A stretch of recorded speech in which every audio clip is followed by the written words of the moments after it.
Hey guys, if you're enjoying the content that I'm making, please click that subscribe button. Also remember to click that bell button and make sure to tick that box to send all notifications so you don't miss out on any videos. With that in mind, let's get on with the video.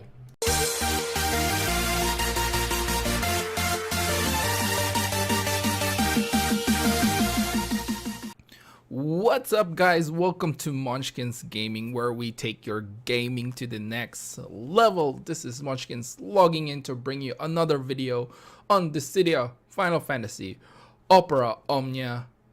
And honestly, this is getting way too old. This is just a very long title. And it's always a mouthful whenever I do my intro when I'm making a video for this particular game. But hey, I'm enjoying myself. And today in this video, we're going to be talking about Ice and Thunder's CHASM Rising. So this is one of the 3 event quests that we have to get a perfect score in order to unlock the last and final event quest. So just like in my previous 2 videos, basically this is the last one of the 3. Well, not really the last one, second to last one, because I'm still gonna do a video on the level 70, which I'm guessing it is on that particular fight. It's gonna be level 70 for sure. So anyway, let's get on with the guide itself. So I found that this fight is actually easier than the other 2, definitely easier than the Magic's CHASM, because well, the monsters here are pretty much all weak to Ice and Thunder based abilities. But not only that, they are particularly weak on melee attacks and range physical attacks as well. But you can still bring your magic based characters, because it's not like they're gonna be completely, you know, useless in this fight. As you guys can see, I actually have Papalymo. Well, my Papalymo actually has an ice based attack, so you know it's actually a decent character to bring there. And Vincent brings that resistance down to fire, so I can still use Papalymo here. You can definitely use other characters here as well. It's not like these are the end all and be all team that you can bring here. And I got a perfect score with these 3, but I feel like you can actually bring a lot of different characters for this particular fight. In terms of the missions that you need to accomplish, well, I'll list it all down here for you. The obvious one is obviously not getting any KO on any character, and the second one is actually beating this in 100 turns, which is pretty easy, to be honest. It's a lot of turns, a lot more than the Magic's CHASM 65 turns, and taking that less than 7,000 HP of damage, which is again a lot higher than the previous one. So I feel like this particular fight is a lot easier. So things to note is basically bring your melee and your range physical characters. The thing is, the magic based characters, they don't have a particular advantage than the melee and the range, because most of the monsters here are weak to melee and physical range. But it's not like they have resistance on magic based attack, so you can definitely bring your magic based characters if they are particularly stronger than your other characters. So those are the main thing, and obviously they have a lot more resistances to other elemental they have a lot more elemental resistances, I suppose, other than the Ice and Thunder based abilities. So without further ado, those are my general advice. So the next one is going to be going this wave by wave.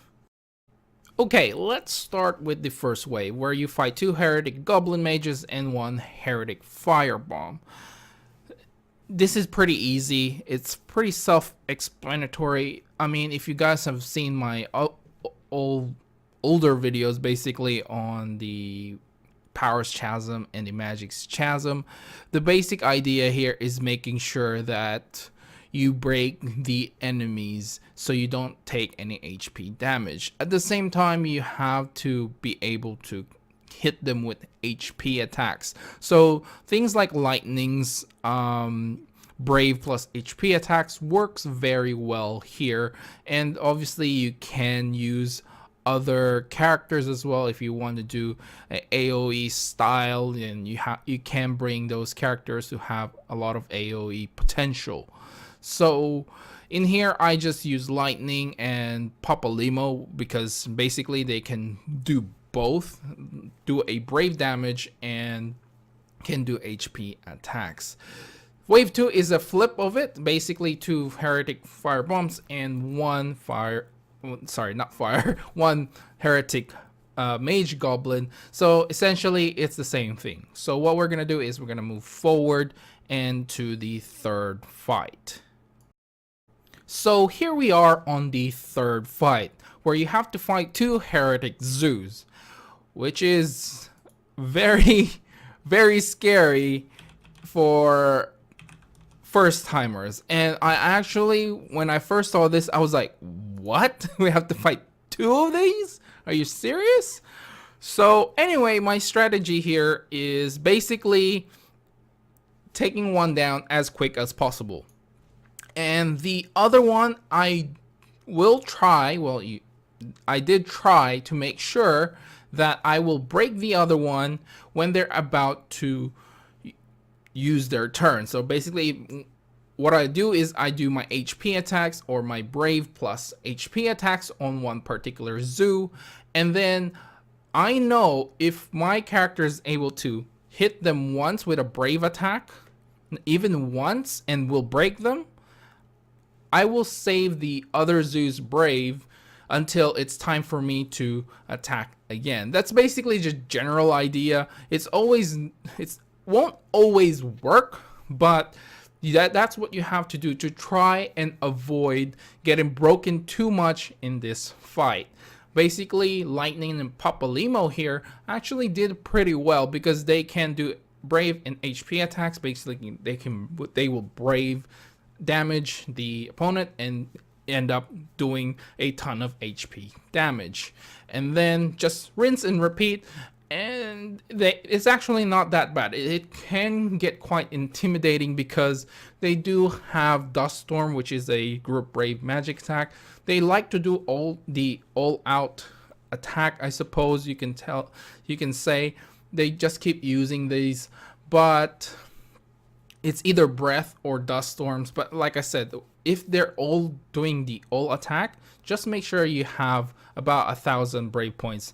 And this one I made a mistake, so don't follow what you see in this video. But I was pretty confident that I was about to kill it. So the main problem is if there's 2 of them. If there's 2 of them, it's a lot scarier. But if there's only one of them, it's not so bad getting broken.